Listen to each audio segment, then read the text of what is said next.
Hello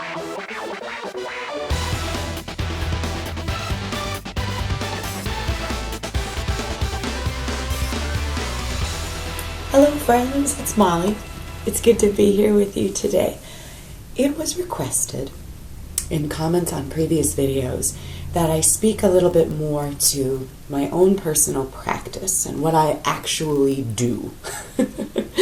And one of the things that I'm very passionate about and very interested in is the use of pop pantheons.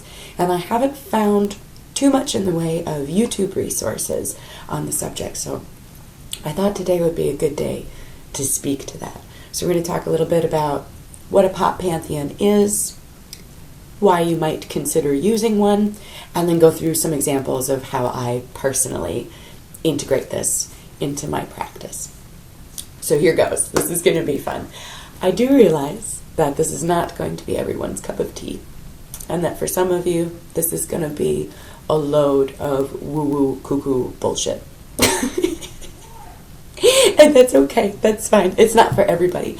But I would ask you to come to it with an open mind, and even if it's something that you don't utilize in your own circle or in your own practice, it's fun to talk about. So here we go. So what is a pop pantheon? For me personally, a pop pantheon is a collection of characters or images drawn from pop culture and repurposed in a sacred way. I think a prime example of how we experience pop pantheons is in the tarot deck. We see novelty decks, we see updated versions, and because it's important for us to relate to the imagery that we're using. So that, I think, is a prime perfect example of pop culture being used in the circle. So why would we want to do this? Why would you consider using a pop pantheon? I think there are a couple of strong cases for using a pop pantheon. The first is that pop culture images are easily accessible. They are relatable. They are based upon myths and archetypes that are used by the myths and archetypes that we are familiar with and work with in the first place. It's easy to reach out and grab them. It can allow us to put a new spin or a new lens, a more easily relatable facade on something like divinity or myth. Especially considering that though the myths have a very sacred, important place in my life, I think it's undeniable that there is detectable misogyny and things like that exist. So pop pantheons can help us navigate that territory. Pop pantheons can also be useful to expand upon or build a relationship with a deity or idea that you already utilize. In art school, it was hammered into us that we could not simply present an image of something that is the way it is. It was not acceptable for me to come to critique with a painting I've done of Demeter and say, look it's Demeter. Can't you tell it's Demeter? It's a painting about Demeter. We were forced to interpret the subject matter through our own lens. And most of the time, that meant modernizing or coding that image. And that has become instinctual for me. The lines between my art and my practice and my performance are very blurred. The Venn diagrams overlap all over the place. So that's an idea that I've been able to easily integrate. So that might be one reason you would want to use a pop pantheon. Another is a niche deity. So we're all familiar with the idea of patron saints. There are patron saints for everything. There are patron saints of finding your car keys. There are patron saints for makeup artists. There are patron saints for everything. And we love them because they're useful to us. And they speak to something specific to us, whether it's related to career or special interests or part of our life story. A pop pantheon can function in the same vein. So, another important reason that we may consider using a pop pantheon is around the subject of cultural appropriation. And I know that cultural appropriation is a very yucky, sensitive, hot button issue. But I think as practitioners, it's something that we need to be aware of. It's something that we need to come to terms with and face at some point or another. Especially in North America, this is an incredibly controversial and touchy subject. For anybody who's unfamiliar with the idea of cultural appropriation, this is a very dumbed down, condensed definition of cultural appropriation. But what this means is the borrowing of one culture by another, usually an oppressing culture, borrowing from an oppressed culture, and using these elements out of context. An example of this would be a swimsuit model wearing a Native American headdress. The use of another culture's sacred rites or images for fashion, so on and so forth. I think you get the idea. So, using a pop pantheon can help us navigate these ideas. Another really important reason someone might consider using a pop pantheon is it undoubtedly tickles the imagination and wakes up that inner child. The symbols that we use in pop culture speak to our lizard brains. The subconscious part, the part that makes your magic work, the part that makes ritual possible. And that's what we're trying to get into that stream. And these symbols are powerful. And what else is powerful? Fun, levity, humor. All of these things are also powerful magical tools. So let's talk a little bit about how I personally do this. I'm just going to show you a couple of little examples here to help explain this idea. So let's see. The first thing I wanted to show you is this is my road opener candle. And this is an image of Glenda from The Wizard of Oz. And normally you see road opening work done with the god Ganesh. I do not use Ganesh because I am personally not comfortable pulling Ganesh from a system and a tradition that I don't know nearly enough about or have a deep enough connection to make the work meaningful or respectful. However, Glenda is also a road opener if you think about her role in the mythos of Oz. And the idea here is that there are no new stories, right? They're all the hero's journey. They're all archetypes. They're just different faces. So this is the reason that I use Glenda for road opening. Let's see. We'll do another candle right away. If you've seen my other altar tour videos, you'll recognize this. This is my Tank Girl candle. And I use her for Athena energy. When I need some piss and vinegar and need to get some things done, I call on that Tank Girl energy as well. She is much more accessible to me than other goddess archetypes, but she is another face, another interpretation. So, look at some other things here. Wonder Woman appears numerous times in my practice. This is a little altar piece that I've made.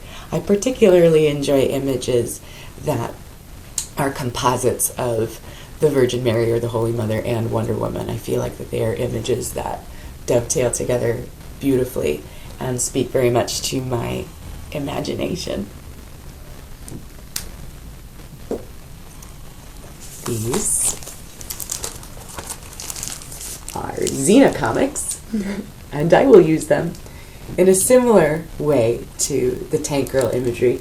I will use these for bibliomancy. The warrior princess, forged in the heat of battle. But she was an image that I grew up with that speaks deeply to me about warrior energy, about bravery, about resourcefulness. Lots of goddess ideas and archetypes appear. We also have, I'm sure you've seen her before, Frida has a place in my sacred world. And yes, that is Frida in the background, and I promise I will finish her soon. She's been in progress for months, and I would desperately like to finish her. I will get to you soon. But I use Frida as inspiration. She was an incredibly vivacious, intelligent, courageous woman who overcame incredible odds. And I work with her for body image and relationship issues, for creativity, for overcoming obstacles. An incredible woman, an incredible hero, but her images and her writings, they hit the wick. So I will use her in my practice as well. And on that note, this is actually an exercise that I think a lot of people are familiar with. But the idea of, if you could invite anyone to dinner, for a dinner party, living or dead, who would you invite? This is a prime example of a pop pantheon. So I'm going to show you mine. This is in my journal.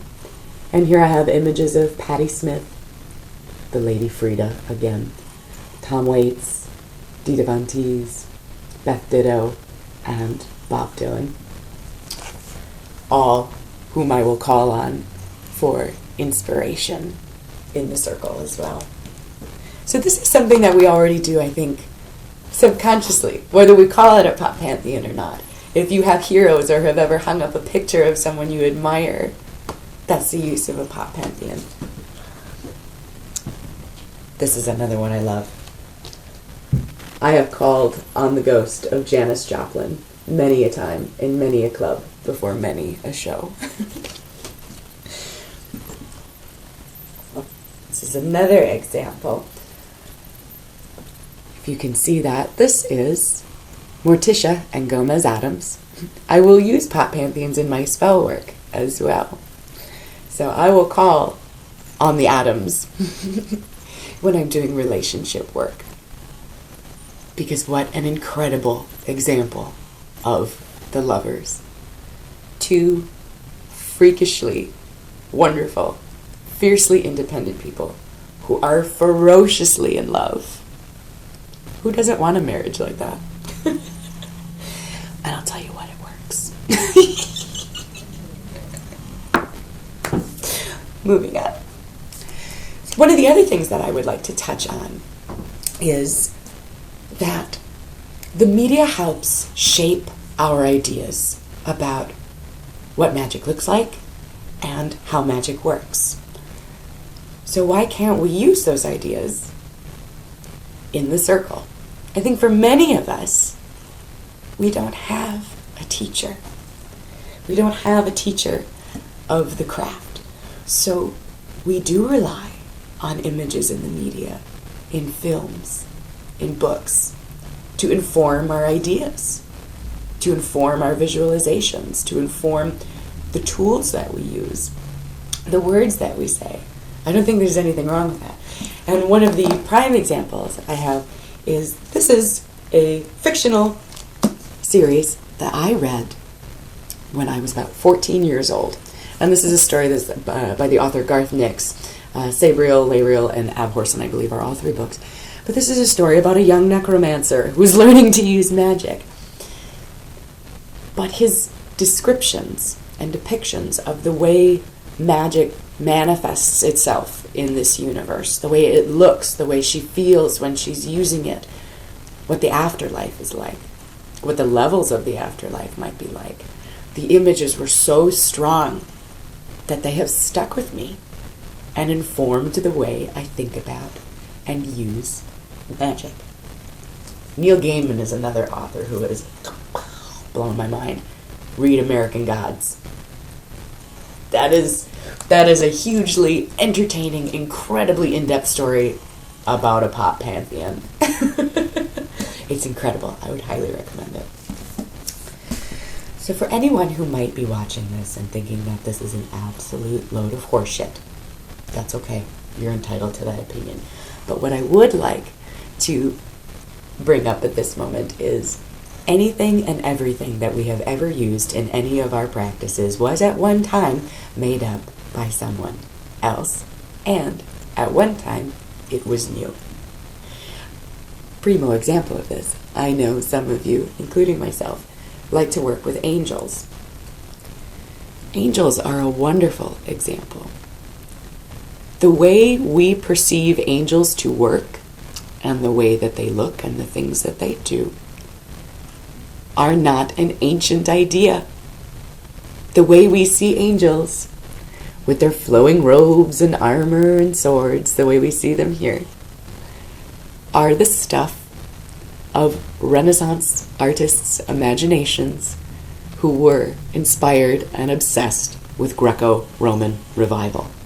So at one time, the image that we hold very sacred was at one time very new, was at one time a pop image.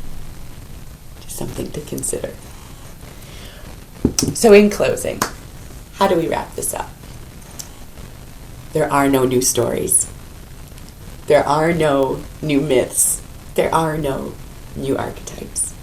So if Star Wars or Lord of the Rings or the DC comic universe is what trips your trigger, use it. Try it. I think it's really important to take our work seriously. I think it's equally as important as practitioners to not take ourselves too seriously. That your joy is incredibly powerful as well. Your joy is sacred too. And that if there is something that gets your imagination cooking and going, there's power there. Use it. So with that, thank you so much for hanging out and looking at some comic books with me today. And I would really like to know if pop pantheons are something that you do work with. I'd love to know how you use them. I would love to know if it's something that you would consider using. And even if it's not something that you would consider using, hypothetically, if you were, who would you choose? I think this could be a really fun discussion. Thank you so much for coming to this with an open mind and spending time with me today. And I will talk to you again very, very soon, friends. Bye-bye.